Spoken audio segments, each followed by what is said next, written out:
Hello guys, welcome back to Custom Gamer. I'm back from the frozen wasteland of Sweden. Actually that's a complete lie, it was lovely weather while I was out there. What a lovely country. I really recommend that if you haven't been there, go and have a look. But anyway, let's get back to the task at hand, which is chatting about Mission Improbable 3 a bit more. Now I think this is going to end up being a 4-part video. I thought I'd be able to squeeze it into 3 parts, but part 3 would have been about 40 minutes long, and that's a little bit too much. So we've just spoken to the hilarious NPC, and this room kind of confused me. I've edited down this footage a bit, but I was in here for about 10 minutes trying to work out how to get up the top here. And this is because in the original Mission Improbable, if I'm remembering correctly, there was a kind of ladder puzzle here where you'd have to pick up a ladder and attach it to the side of the wall here. And you can see there's a ladder up on the top there. Now this is kind of interesting because if you think about it, if I hadn't played Mission Improbable 2, I probably would have just stacked the physics props up on the side to get up there like you're meant to do here. But because my mind has been somewhat polluted by playing earlier versions of this mod, I end up getting stuck here for a little while trying to get the ladder down from up there. I thought the gravity gun might be able to grab it, but no. So I'm trying to pick it up with my hands right now. Just trying to stack some items to get it up there and grab it, and it's not working. I suppose while this probably wasn't an issue for a lot of players, that perhaps they just couldn't remember because, you know, MI2 came out a long time ago. But for me, I don't know, I just kind of remembered this room with because the ladder kind of attaches onto the pipes here. But yeah, so it's kind of interesting that even though kind of cumulative releases like this, I generally feel a really nice idea because it lets you iterate on each map as you release it and get good feedback from lots of people. It can also act kind of, like I mentioned before, pollute the mind of your players if you change a puzzle. Yeah, But on the other hand, maybe some of that confusion could have been avoided by just removing that ladder entirely. It's kind of a... I don't know why it's there, to be honest. I mean, maybe it's kind of just a, you know, a throwback to the puzzle that was there before, but again, that kind of polluted my mind a little bit. But anyway, moving on. I remember this area from MI2 as well. If you remember, it's the area where you had to find the handle for the pump truck to lift up that door. And this was something I criticised in MI2 as well. It wasn't really obvious enough that you had to find the handle for the cart. And as you'll notice now, the puzzle has been changed to a battery puzzle. And I like this change. It's a lot better. I think the visual works a lot better. You see that the battery has a red light on it, so you kind of instinctively know that, you know, it's out of power. And looks like you'll have to find another one. And I kind of criticised this area as well in MI2 because as you came down here there was a infected poison headcrab zombie man, and that was about it. And it's just, when you have poison headcrabs by themselves like that, they generally don't do anything because they can't kill you, they just drop you down to 1 health. There's really no threat at all, so this setup here is much better because you've got the zombies and everything that can kill you once you're on low health from these guys. So I think it's a much better setup.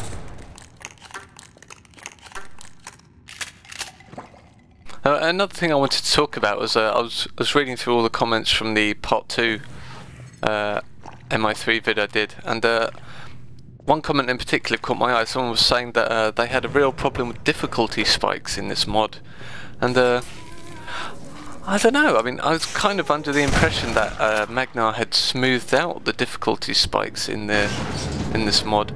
A bit we'll come to in a moment, I'll talk more about this, but yeah, I kind of figured that the mod was actually much better in this regard, but apparently people are still having issues with parts of it, which is interesting.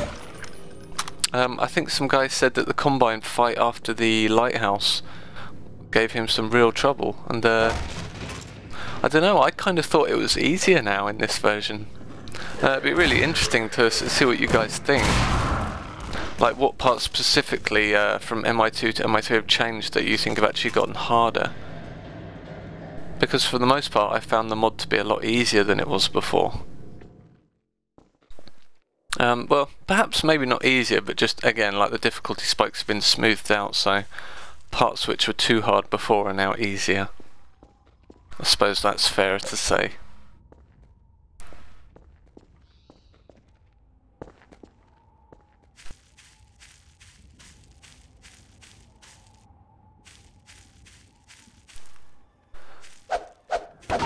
Now this next part, again, I'm trying to remember how this was set up in MI2. I believe there still was a sniper up there, but I'm not sure if you had to dodge him as much. This area feels a bit bigger than it was. I don't know, maybe you can correct me, but it feels a little bit strange. I mean, there is cover here to use against the sniper, but it's not completely obvious where you should be running to. You see here, there's lots of places to kind of run around to, and for someone that hasn't played the mod before, it might be a little bit confusing, because there's lots of routes between the rocks and everything, and generally you're kind of moving forwards through this area, but it's not really clear what the destination is. And, obviously, if you played previous versions of Mission Improbable, this area is probably a little bit easier because you know where you're going. But it seems that generally it kind of pushes you onto the beach here, where there's a ladder up to the pier. I wonder if there's anything on the other side that you can kind of climb up to attack it from that angle. That'd be nice. Didn't actually check. And that Combine Depot model in the distance there, I love that model. It's brilliant.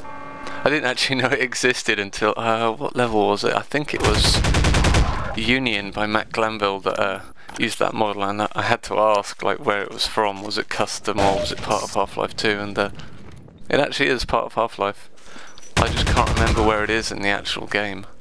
But it's a brilliant model. I love it to bits.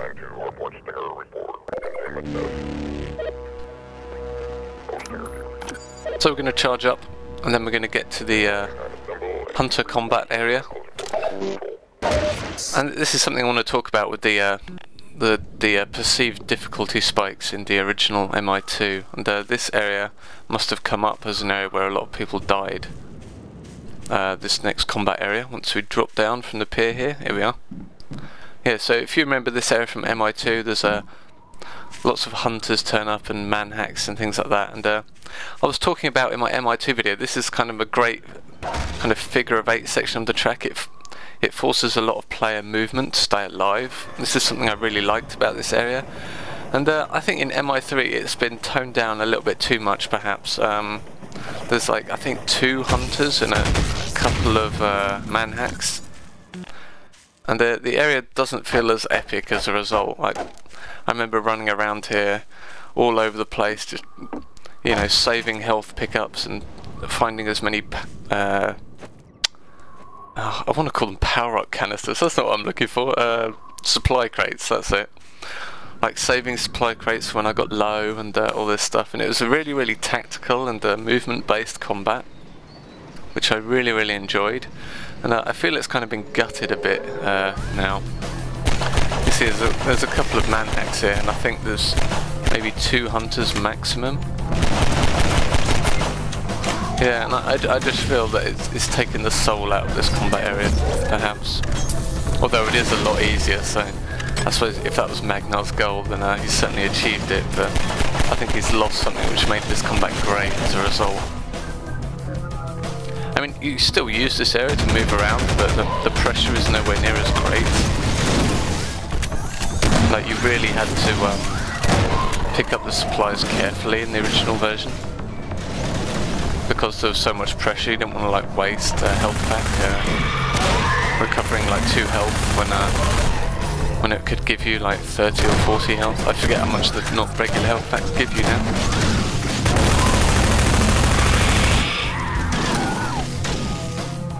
But yeah, that's about it now. I mean, it would be great if another pack of hunters came now. But yeah, it just feels a little bit empty now, I think, which is a shame. Maybe I just crave a challenge a lot more. I mean, that area was pretty tough in the original, I'll give it that. But yeah, maybe a tad overboard on the nerfing. And now we get to the part which I'm really excited about. Of course, when you got to the top of this lift in MI2, it was a fade out and that was the end. But now we get to see what was in the Combine Depot. This is where I got really excited playing, so oh, all this new stuff, it's going to be great. And for the most part, it is. I had a couple of niggles about it, mostly with the visuals actually, but a couple of gameplay things. But for the most part, it is fantastic. So let us go and see what happens.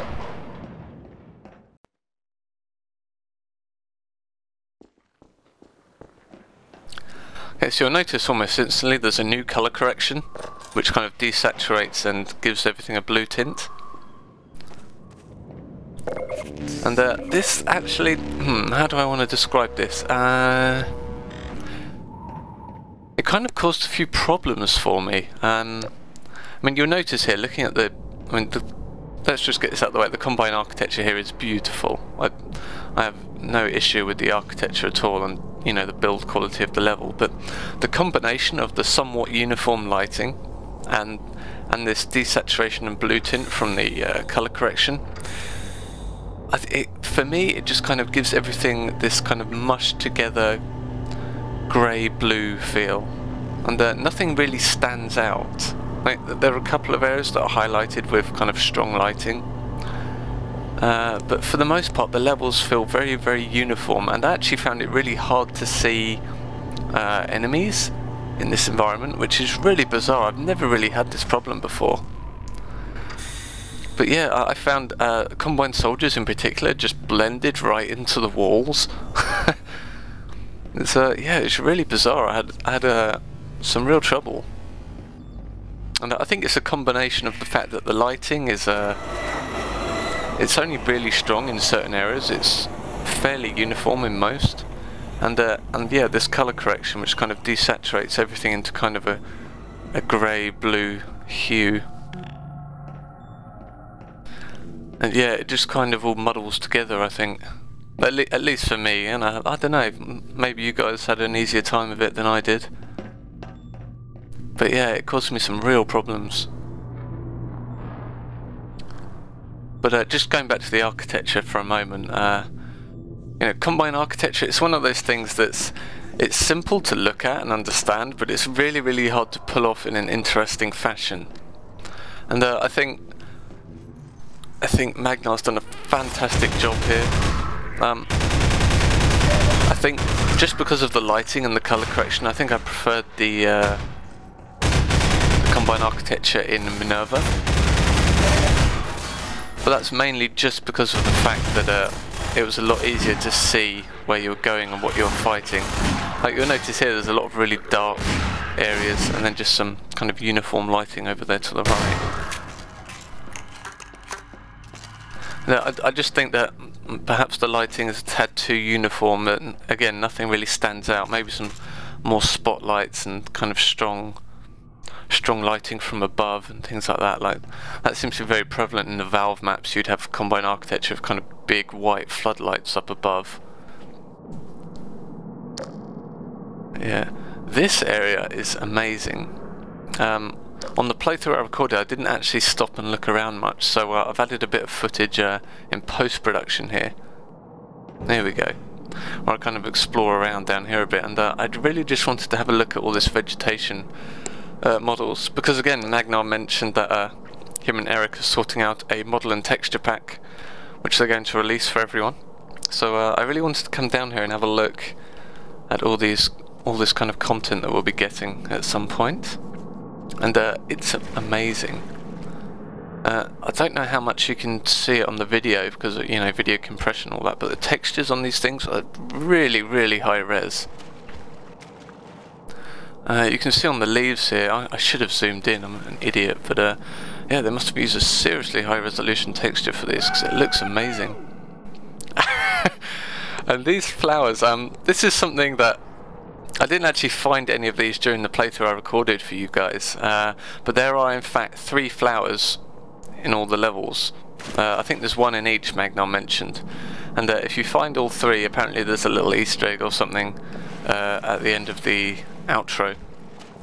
But yeah, I didn't actually find any during my first playthrough, which made me sad, but I found one there during my post-production video. Now this area I actually really like. Again, it suffers a bit from the lighting and colour correction thing I was talking about, but the architecture just by itself is amazing. I love the way everything is slanted at this kind of 45-degree angle. It's really, really nice. And again, it's got that brilliant Combine vibe to it as well, like, just feels very oppressive and kind of dingy.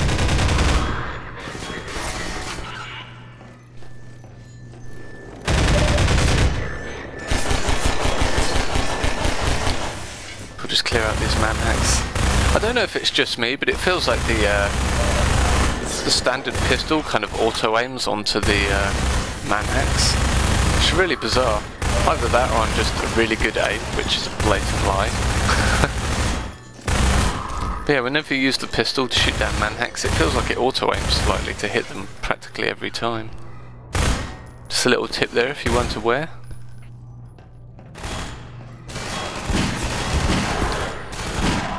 So some nice little superfluous attention to detail here, like these lights on the Combine generators just kind of flash in sequence. And again, it's just one of those things that serves absolutely no purpose from a gameplay perspective, but it's just an added little bit of detail, and you know, shows that the author really does care about what he's building here, and which is obvious throughout, of course. But again, it's just all these little things which raise great mods up to classic status, and I really think that this is going to be a classic for Half-Life 2.